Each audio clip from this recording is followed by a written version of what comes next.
What up, everybody? It's Rob and Sherry from the DigiKast. Here we are crossing Atlanta off of our bucket list of cities we want to visit. We scheduled a trip to land on Juneteenth, but we didn't know it would end up being overshadowed by the World Cup, also taking place in Atlanta that same weekend. What's rule number one of the DigiKast? Say it with me. Do your research. We didn't know that prepping for FIFA was a thing we needed to do. Oh well. Rule number 27 of the DigiKast is to work around it. We did the major Atlanta things: Civil Rights Museum, Coke Museum, the Martin Luther King Jr. Center. We did not go to the aquarium. I almost said auditorium. Because everyone and their soccer-loving friends from out of town and out of this country were also going to the aquarium. We went on the MLK walking tour for 2 miles. It was about 2.5 miles and 2.5 hours around the city. And we learned about the haunted Atlanta history on a ghost tour. We took a fun and an informative scenic trolley tour around the city as well. And there was a lot to see and learn about, and we are looking forward to coming back sometime soon because we could not see everything in one trip. But Atlanta, we're not really known for being haunted, okay? We are the Peach State's capital. We serve more than 6 million people, but we still have a deep, dark, rooted past, okay? The Atlanta ghost tour? Okay. Hear me out.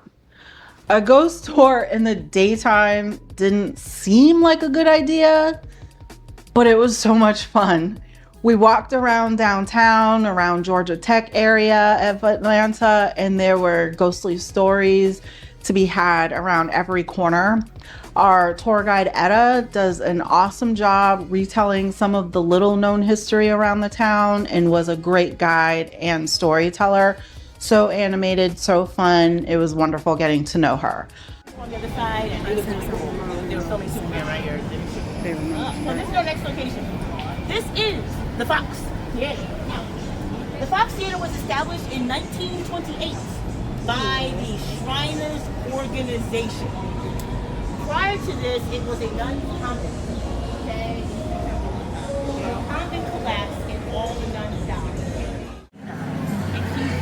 She would frequent the bar and get kicked out for getting too drunk, while her spirit can still be seen floating around and behind the bar. So she actually never left. All right. Anybody a first timer to Atlanta? Ooh, a lot of you have been here before. Let me see who's been here before so I know who I can't lie to. Okay, that's a lot of you. My name is Shauna. All my jokes are bad and you get 90 minutes of it.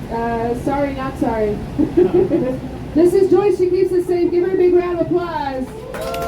She's got the hard part today. We're going to get started.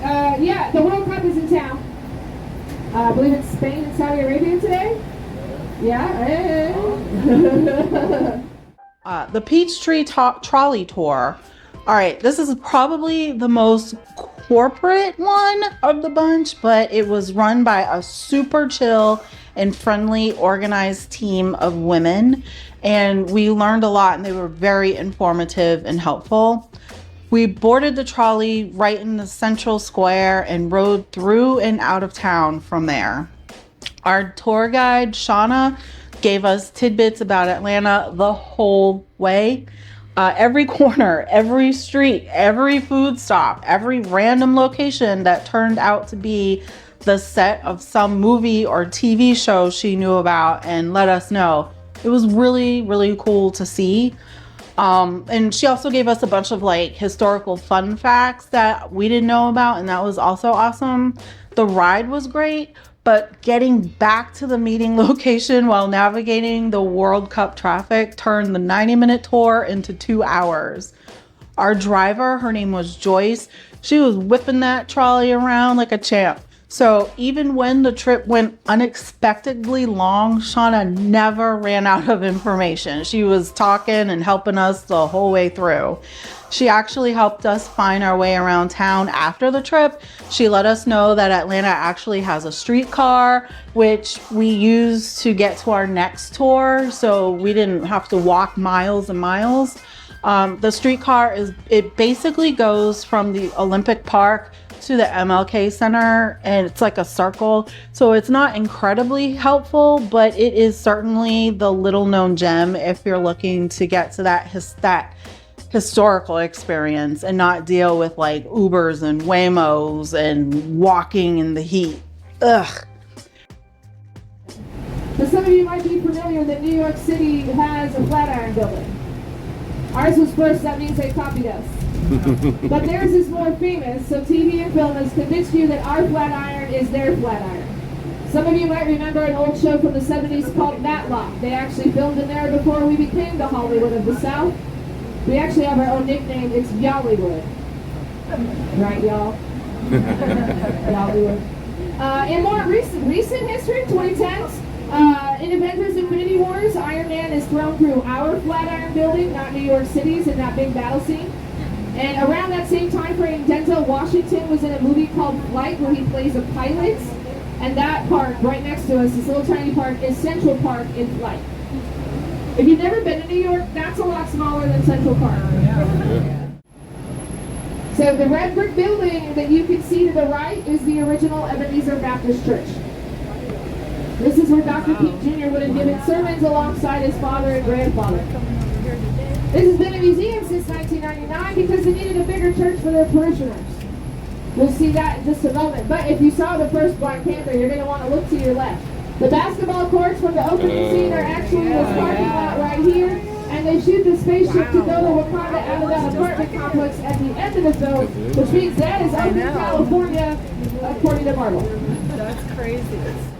The street there where you can see his image and one of his famous quotes on the building. That's where he used to go get his lineups, y'all. That was the barber shop that he would attend to make sure that he was freshened up and ready for the next week ahead before he returned back to Morehouse.